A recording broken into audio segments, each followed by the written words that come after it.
El otro día estaba yo trabajando. Sí, yo trabajo. A pesar de ser un youtuber de éxito, trabajo 8 horas como simple hobby. Y hubo una idea que no paraba de darme vueltas en la cabeza. ¿Y si le pusiera piña a la pizza? Resulta que se me vino a la cabeza lo complicado que se está volviendo el siquiera conocer los juegos que van saliendo en general para las plataformas de juego tradicional, así como las consolas, y cómo las empresas podrían simplemente, abriendo un poquito más el abanico de opciones, aprovecharse de un mercado creciente como es la realidad virtual, y además en el que sería más fácil ganar visibilidad. Obviamente no se trata de sacar la primera mierda que se te ocurra, pero muchas veces sirve con una adaptación, la cual probablemente lleve una inversión menor a lo que se cree en un principio.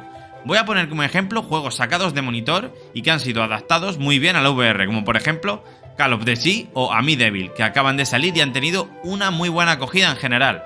Otro ejemplo que puedo poner, y es un ejemplo claro, es Green Hell VR. Este juego no solo se ha adaptado a la VR y a las diferentes plataformas como PCVR, Quest, Pico, es que se sigue trabajando en él y por lo que parece les ha funcionado, ya que han anunciado la implementación del cooperativo con 4 personas y además están desarrollando DLCs con nueva historia. Por ello creo que es un ejemplo de uno de los caminos a tomar y una forma de dar una segunda vida a tu propio juego. En tu caso como jugador vas a necesitar más de una segunda y una tercera vida, porque como te pique cualquier bicho de los que hay en la selva te puedes dar por muerto.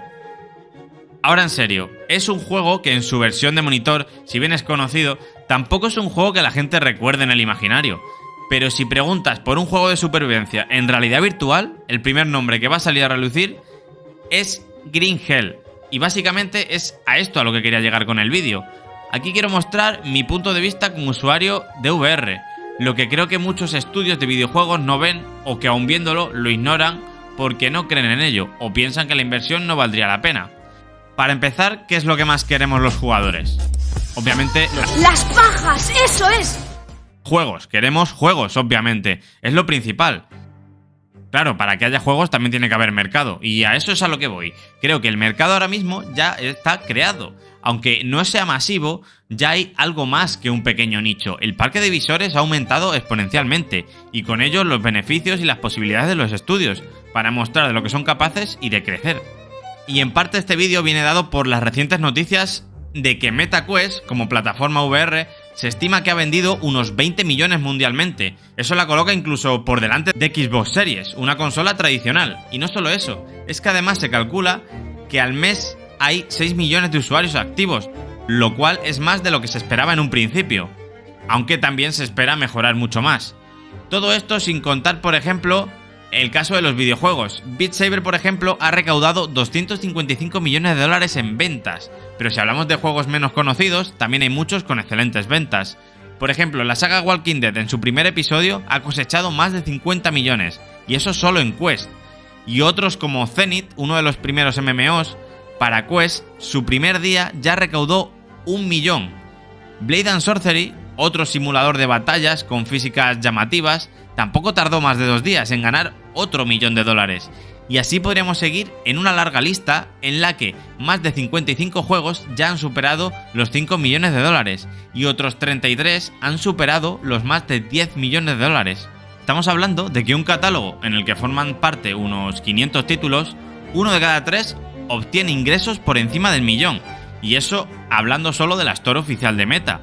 Porque fuera de ahí, los beneficios también se cuentan por millones. Confirmaron que Enab Lab, la tienda alternativa para los juegos de Meta, ya cuenta con muchísimos éxitos y otros tantos juegos que superan el millón. Además de todo esto, acaba de saltar una bomba a favor de los jugadores, y es que Meta parece que está dejando de lado el metaverso en favor de los videojuegos, según estas nuevas informaciones, lo cual sería muy positivo para todos nosotros. Mi opinión sobre el metaverso da para otro vídeo, y es que me parece que ha hecho más mal que bien al mundillo de la VR.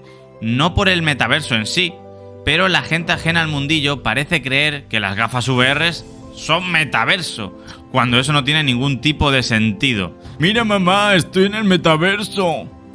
Entre eso y la caída de las criptos, que por desgracia también han sido asociadas erróneamente a la VR, por culpa de los vendehumos que quisieron subirse al carro de dinero gratis, con criptos y metaverso, cuando lo que mostraban no tenía ni consistencia.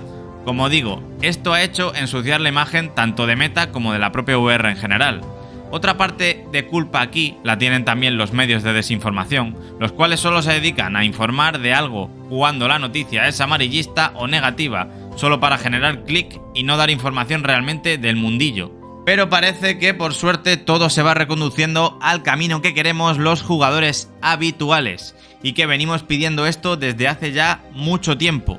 Por otra parte, también tenemos todos los mods que están saliendo para PC, hechos por personas ajenas al desarrollo, como por ejemplo los Half-Life, que ya es posible jugar a toda la saga en realidad virtual, y parecen juegos nativos de VR. Podríamos enumerar miles. En mi canal tenéis un montón de ejemplos de mod de la comunidad que se curra día a día. Si queréis verlos, os los dejo por aquí arriba. Y además tenemos al señor Preydog haciendo un mod universal para todos los juegos de Unreal Engine. No le bastó con convertir todos los Resident Evil en VR, sino que hará que la VR en PC gane un catálogo de más de 300 juegos top AAA en VR, y que es algo que las propias desarrolladoras podían haber hecho con tan solo un poquito de visión o de cabeza. Además de haberse podido aprovechar de ello monetariamente, podrían haber ganado sobre todo en popularidad en un mercado ahora mismo muy leal con las compañías que tratan la VR como una tecnología a la que respetar y no como un medio tan de nicho como algunos intentan hacer creer. No creo que sacar un juego en VR sea fácil, o que sacarlo inmediatamente sea convertirse en éxito, ni mucho menos, pero sí que creo que las compañías podrían aprovecharlo más de lo que lo hacen, y muchas empresas de tamaño mediano o pequeño no están viendo las posibilidades que tendrían si abrieran sus miras a la VR. Y aquí no hablo solo de posibilidad de negocio, también hablo de conseguir un producto que la gente conozca y admire. Muchas empresas se empecinan en sacar juegos a un mercado ya saturado como el tradicional de monitor, con unos juegos que en ese mercado no van ni a conocerlos en muchos de los casos, y en otros tantos ni siquiera tienen la posibilidad de destacar debido a la tan alta competencia y cantidad de títulos, que eso en parte también es bueno para la industria, posibilidades, competencia, y así todos mejoran. Pero se os está escapando una cosa, o al menos yo lo veo así: estáis intentando crear un juego para el mercado tradicional con el que llamar la atención, conseguir beneficios, y encima ya hay miles como el tuyo, teniendo la VR a mano, una tecnología con un mercado aún pequeño en comparación, y que es un terreno en el que tenéis espacio para plantar vuestra semilla y conseguir que florezca vuestro juego. Como digo, objetivamente te vas a dirigir a menos público, así es, pero te vas a dirigir a un público que va a saber que tu juego existe, y si lo haces bien conseguirás unos objetivos totalmente inesperados en un principio. Por lo tanto, si nos enfocamos a un público mayoritario, probablemente no sabrán ni que existe tu juego, pero si nos dirigimos a un público más focalizado, casi con total seguridad se entere del lanzamiento de tu producto. Obviamente, si cumple con unas mínimas expectativas, tendrás un estandarte seguramente en una plataforma que a futuro será más grande y común, en la cual tú ya te hiciste tu huertito antes de que saturaran el mercado, como pasa con las demás plataformas. Y puede que en ese mismo juego, sacado en el mercado tradicional, no llegasen ni a destacar, pero la VR cambia totalmente las normas jugables y de inmersión, además de tener más protagonismo, dado que no tiene tanta competencia en este momento, y las normas del éxito aún no están escritas o tan marcadas, por lo tanto también da más creatividad o más libertad creativa. Y ahí veo yo otro problema de los juegos tradicionales en muchos casos. La mayor parte olvidan el crear algo que sorprenda un mínimo, porque ya hay sistemas jugables muy estandarizados.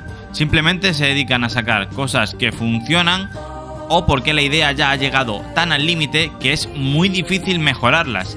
Y la VR ahora mismo está en un nido de creatividad que, aunque aún le faltan en muchos casos la parte visual, el envoltorio, lo bonito, las mecánicas y las ideas van apareciendo en muchos juegos y poquito a poco van mejorando, y todavía hay mucho margen para los desarrolladores de destacar y poder mostrar a lo que pueden llegar.